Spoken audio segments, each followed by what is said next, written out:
Hello అండి, నా పేరు మహతి. నేను ఇప్పుడు చెప్పే కథ తిరుచానూరు శ్వేత విష్ణు చిత్తన్ గారు రాసిన అపరాజిత. ఈ కథ 10 మే 2026న ఈనాడు ఆదివారంలో ప్రచురింపబడింది. ఆఫీస్లో లైట్లు ఒక్కొక్కటిగా ఆరిపోతున్నాయి. అందరూ ఇళ్లకు వెళ్ళిపోయారు. లిఫ్ట్ శబ్దం ఆగిపోయింది. కారిడార్ నిశ్శబ్దమైపోయింది. కానీ 5వ అంతస్తు ఒక మూలలో చిన్న లైట్ ఇంకా వెలుగుతూనే ఉంది. అక్కడ అపరాజిత కూర్చునుంది. రిజిగ్నేషన్ లెటర్ కర్సర్ మెల్లగా మెరుస్తోంది.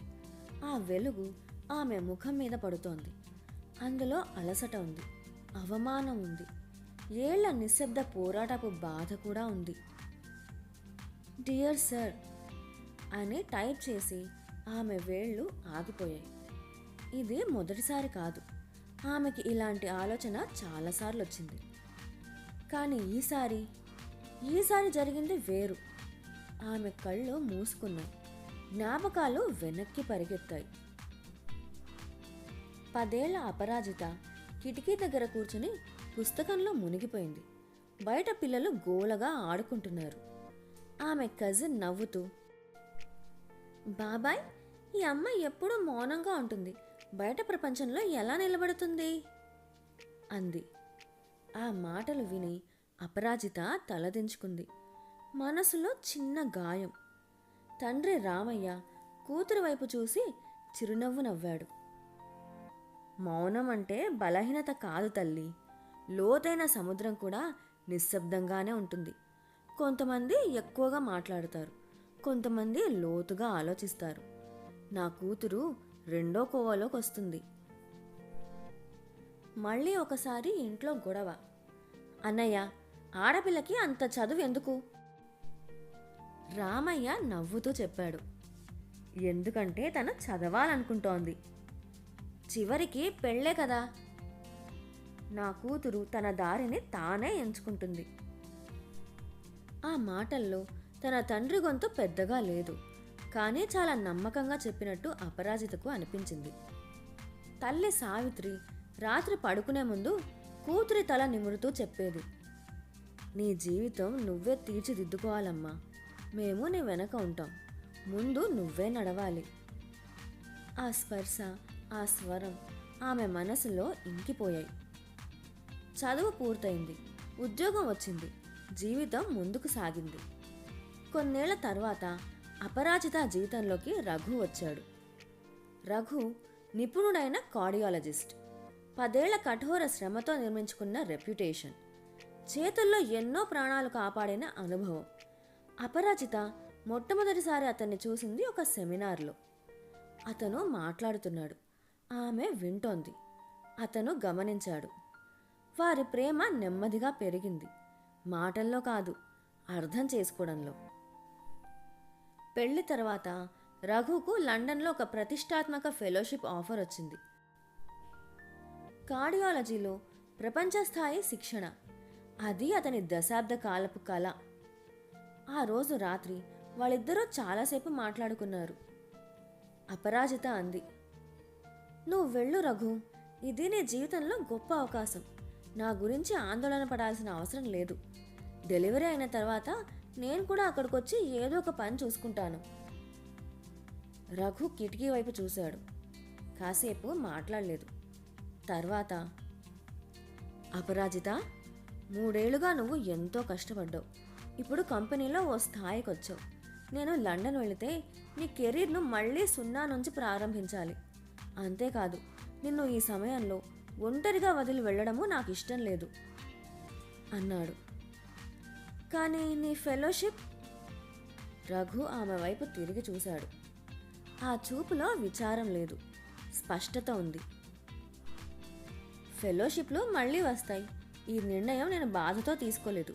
ఇది నా చాయిస్, నా ప్రేమ. ఆ రాత్రి అపరాజిత చాలాసేపు నిద్రపోలేదు. రఘు పక్కన పడుకొని నిద్రలో ఉన్న అతని ముఖం చూసింది. ఒక పెద్ద అవకాశం జారిపోయింది. అయినా ప్రశాంతంగా నిద్రపోతున్నాడు. ఆ ప్రశాంతత చూసి ఆమెకు ఒక విషయం అర్థమైంది. గొప్పతనం అంటే పెద్ద పదవి కాదు, ఇష్టపడిన దాన్ని ఇంకా ఇష్టపడిన దానికోసం వదులుకోగలగడం. అతను ఇచ్చింది చేయూత కాదు, ఆత్మవిశ్వాసం. ఆదిత్య పుట్టాక అపరాజిత జీవితం 2 నదుల సంగమంలా మారింది. రెండు ఒకే సముద్రంలోకి కలవాలని తప్పిస్తూ మధ్యలో రాళ్లను ఒడ్డులను దాటుతూ ప్రవహిస్తున్నాయి. మెటర్నిటీ లీవ్ ముగిసిన రోజు ఉదయం ఆమె మంచం పక్కన నిలబడింది. చేతిలో ఆఫీస్ బ్యాగ్. బెడ్ మీద ఆదిత్య నిద్రపోతున్నాడు. ఆమె అడుగు వేసింది, ఆగింది, మళ్ళీ వేసింది, మళ్ళీ ఆగింది. ఉద్యోగానికి వెళ్ళాలి అని ఆమెకు తెలుసు, అది బాధ్యత. కానీ తల్లిగా మారిన తర్వాత జీవితం మారిపోతుంది. బయటకి అడుగు వేసినా ఆమె మనసు ఇంటి గడప దాటలేదు. ఆఫీస్లో ఫైల్స్ మధ్య కూర్చున్న ఆలోచనలు మాత్రం బాబు చుట్టూనే తిరుగుతున్నాయి. ఒక పని చేసే మహిళగా కనిపించినా లోపల మాత్రం ప్రతి క్షణం తల్లిగానే బతుకుతోంది. ఆఫీస్లో మధ్యాహ్నం ఒక సమయానికి ఆమె శరీరం ఆమెకు గుర్తు చేసేది, బిడ్డ ఆకలిగా ఉన్నాడని. ఆ సమయంలో ఆమె మీటింగ్ను ఆపుకోలేదు, క్లయింట్ కాల్ను ఆపుకోలేదు. అలాగే ఆమె శరీరము ఆపుకోలేక బ్లౌజ్ తడిసేది. ఆఫీస్లో బాబును తెచ్చుకుని పాలు పట్టే ఏర్పాటు లేదు. ఎవరికీ ఆ అవసరం అర్థం కాదు. అది వారి తప్పు కాదు. అమ్మతనం అనే అనుభవం లేకపోతే ఆ లోతు అర్థమవడం కష్టం. శస్త్రచికిత్సతో బిడ్డకు జన్మనిచ్చిన శరీరం ఇంకా పూర్తిగా కోలుకోలేదు. ప్రతి మెట్టు దిగేటప్పుడు కడుపు దగ్గర మెల్లగా లాగుతున్న నొప్పి గుర్తు చేస్తుంది ఆమె ఇంకా కోలుకుంటున్న తల్లి అని. కానీ ఆ నొప్పి కంటే ఎక్కువగా లాగేది మరో భావం, బిడ్డ కోసం పరిగెత్తే తల్లి మనసు. ఒకవేళ బాబుని నాతో పాటు ఇక్కడికి తీసుకురాగలిగితే, ఆమెలోని తల్లి ఆశగా అనుకుంది. కానీ ఇక్కడ పాలు పట్టించేది ఎక్కడా? తీసుకుని వచ్చేందుకు అనుమతి కూడా లేదు. ఆమెలోని ఉద్యోగి మౌనంగా సమాధానం చెప్పింది. ఆఫీసు మధ్యలో ఇంటికి వెళ్ళి 10 నిమిషాలు బిడ్డకు పాలు పట్టించే పర్మిషన్ను ఎంతో కష్టపడి సాధించింది. అయినా అది రోజుకి 2 సార్లు మాత్రమే. ఆ సమయం కూడా కాంపెన్సేట్ చేయాలి అని మేనేజర్ ఒకరోజు చల్లగా చెప్పాడు. ఆ మాట విన్న క్షణం ఆమెలోని తల్లి వేదనతో ప్రశ్నించింది, ఇదెక్కడి న్యాయం? అయితే అర్ధరాత్రుల వరకు కూర్చుని నేను చేసిన పనికి ఆఫీస్ ఎప్పుడైనా కాంపెన్సేట్ చేసిందా?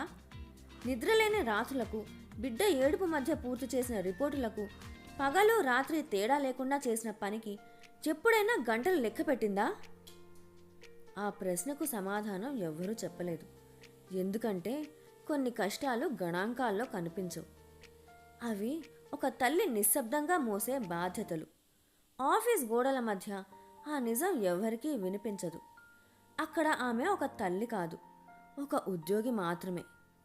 ఒకరోజు మీటింగ్ మధ్యలో బిడ్డ గుర్తొచ్చి పాలు ధార కడితే ఆమె లేచి వెళ్ళింది. తిరిగి వచ్చేసరికి కొంతమంది సహోద్యోగులు నవ్వుతున్నారు. మేనేజర్ అందరి ముందు సీరియస్గా అన్నాడు, ఇక్కడ పర్సనల్ ప్రాబ్లమ్స్కు చోట్లేదు. మళ్ళీ ఇలా జరిగితే హెచ్ఆర్తో మాట్లాడాల్సి వస్తుంది. ఆ మాట గుండెల్లో గుచ్చుకుంది. అందరి ముందు జరిగిన ఆ అవమానానికి ఆమె ముఖం ఎర్రబడింది. కొన్నాళ్ళు గడిచాయి. మేనేజర్ ఒకరోజు పిలిచాడు. ఒక కొత్త ప్రాజెక్ట్ ఉంది, నువ్వు టీం లీడ్గా తీసుకుంటావా? ప్రయత్నిస్తాను అని చెప్పింది. ఆ రాత్రి రఘు అన్నాడు, ప్రయత్నించడం కాదు, నువ్వు చేసేస్తావు. ఆ మాటను చెప్పినవాడు తన జీవితంలో ఒక పెద్ద అవకాశాన్ని ఆమె కోసం వదులుకున్నవాడు. అందుకే ఆ మాటలో బరువుంది. ఉదయం 5 గంటలు. ఇంకా నగరం పూర్తిగా మేల్కొనలేదు. కిచెన్లో చిన్న స్టవ్ మీద పాలు మరిగే శబ్దం వినిపిస్తోంది. అపరాజిత నిశ్శబ్దంగా పనుల్లో నిమగ్నమై ఉంది. ఒకవైపు ఆదిత్యకి టిఫిన్ రెడీ చేస్తోంది, మరోవైపు రఘుకి కాఫీ సిద్ధం చేస్తోంది. అంతలోనే గడియారం వైపు చూసి తన ల్యాప్టాప్ బ్యాగ్ కూడా సర్దుకుంది.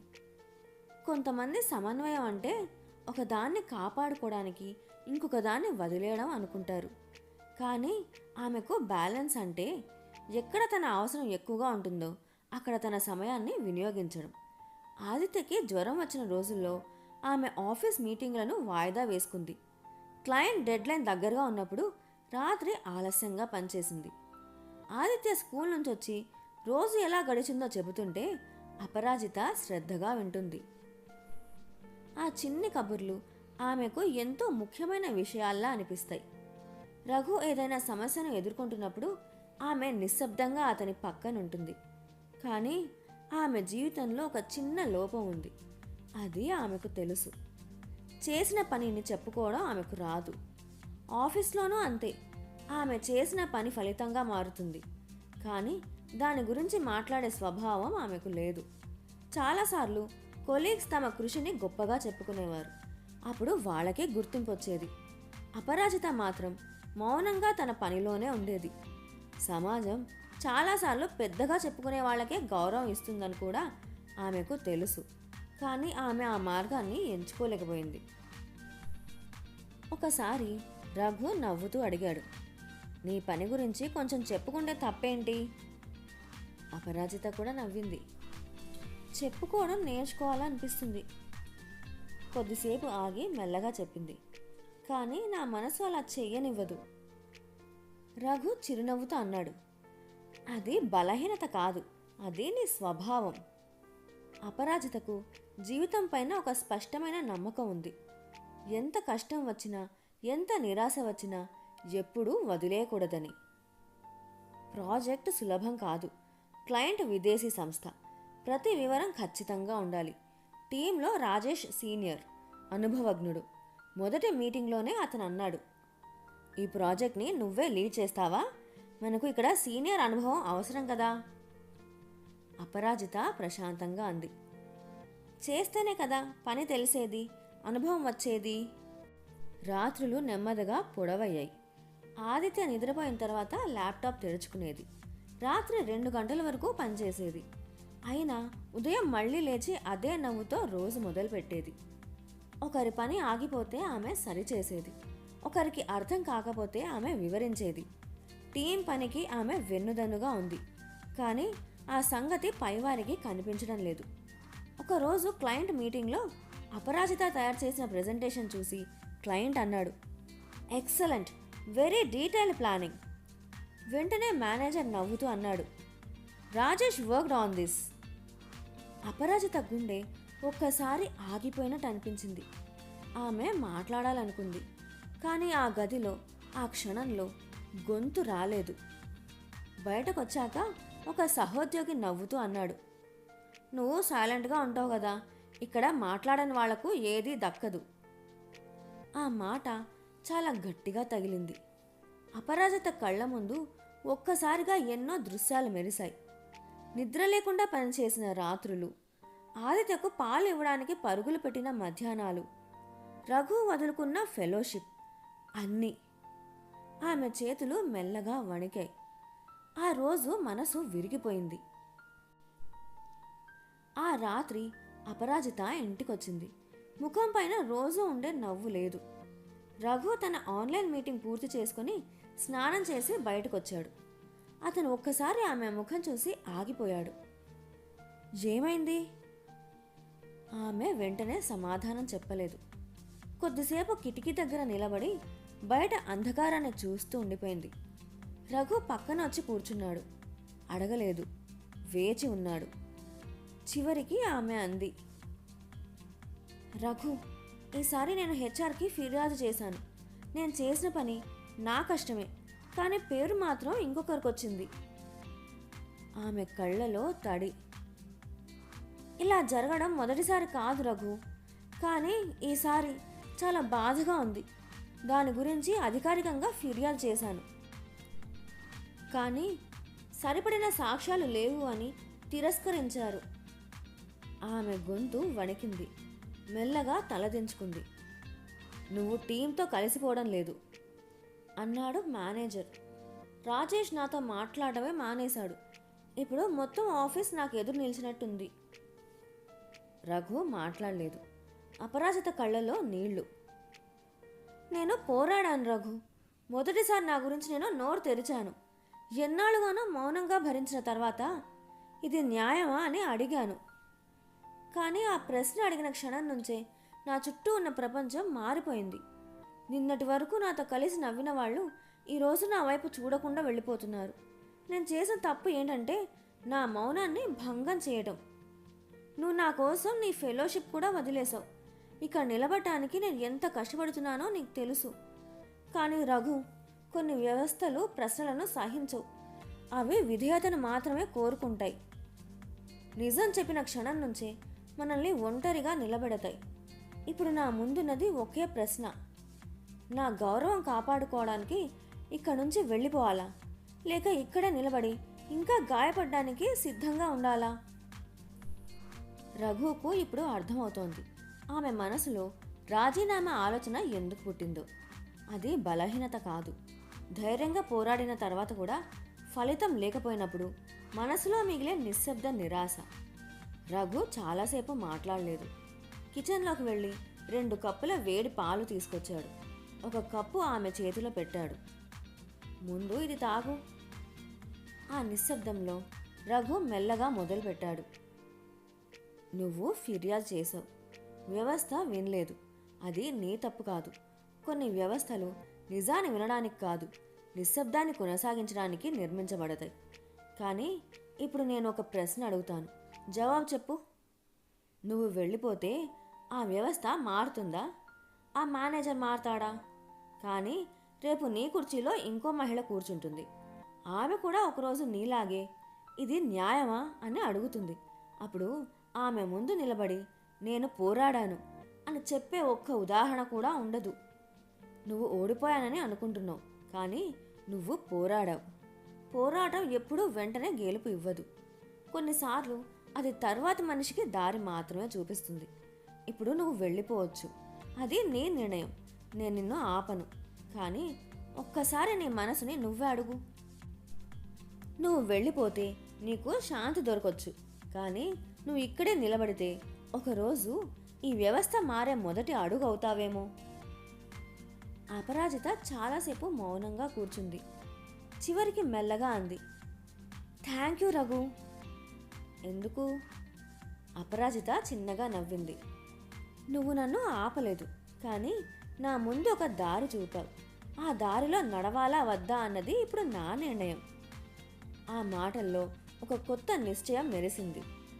తర్వాతి రోజు ఉదయం అపరాజిత ఆఫీస్కి వెళ్ళింది. అదే డెస్క్, అదే ల్యాప్టాప్, అదే టీం, అదే మేనేజర్. కానీ ఒక విషయం మారింది, ఆమె మనసు. ఈసారి ఒక్కొక్క సమస్యను ప్రశాంతంగా పరిష్కరించింది.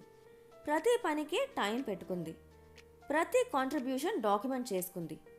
కొన్ని నెలల తర్వాత ప్రాజెక్ట్ పూర్తయింది. క్లయింట్ నుంచి mail, excellent execution. The project is far beyond the expectations. మీ బృందంతో పనిచేయడం కోసం మేము ఎదురు చూస్తున్నాం. కంపెనీలో సమావేశం జరిగింది. మేనేజర్ స్టేజ్ మీద నిలబడ్డాడు.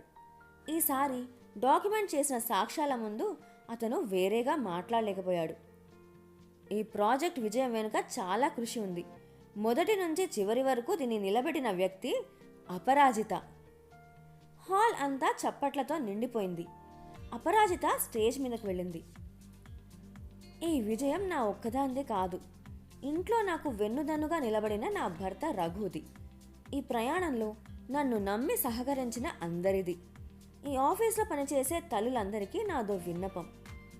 మీ పరుగులు ఎవరికీ కనిపించకపోవచ్చు, మీ కష్టాలకు గుర్తింపు రాకపోవచ్చు, మీ పోరాటం వ్యర్థమైనట్టు అనిపించవచ్చు. కానీ మీరు ఆగకండి, పరుగు ఆపకండి. హాల్ మళ్ళీ చప్పట్లతో మారుమోగింది. ఈసారి మర్యాద కోసం కాదు, అర్థం చేసుకున్న వాళ్ళ చప్పట్లు. ఆ సాయంత్రం ఇంటికొచ్చింది. ఆదిత్య హోంవర్క్ చేస్తున్నాడు. అమ్మా, మా టీచర్ ఒక ప్రశ్న అడిగింది, నీ రోల్ మోడల్ ఎవరు అని. నువ్వేమన్నావు? మా అమ్మ అని చెప్పాను. అపరాజిత ఒక్కసారిగా ఆగిపోయింది. ఎందుకు అని అడిగింది. ఆదిత్య మెల్లిగా అన్నాడు, ఎందుకంటే మా అమ్మ ఎప్పుడూ ఆగిపోదు. ఎంత కష్టం వచ్చినా ముందుకి వెళుతుంది. నాకు కూడా అలా అవ్వాలనుంది. స్త్రీ ఒక నది లాంటిది. నది మార్గంలో రాళ్ళు ఉంటాయి. కొన్నిసార్లు అడ్డుకట్టలు నిలుస్తాయి. కొన్ని చోట్ల దాని ప్రవాహం ఆగిపోయినట్టే కనిపిస్తుంది. కానీ నది ఎప్పుడూ ఆగదు. అది మెల్లగా మార్గాన్ని మార్చుకుంటుంది. రాళ్లను తాకి గాయపడినా ముందుకే ప్రవహిస్తుంది. ఎందుకంటే నదికి తెలుసు తన గమ్యం సముద్రమని. ఆ రాత్రి నగర వెలుతురులో అపరాజిత నడుస్తోంది.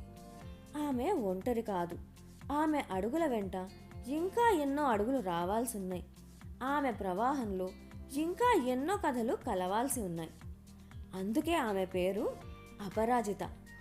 పడినా మళ్ళీ లేచే స్త్రీ, పోరాడి ముందుకు వెళ్ళే స్త్రీ, తన బిడ్డలో విలువలు నాటే స్త్రీ, రేపటి తల్లులకు దారి చేసే స్త్రీ.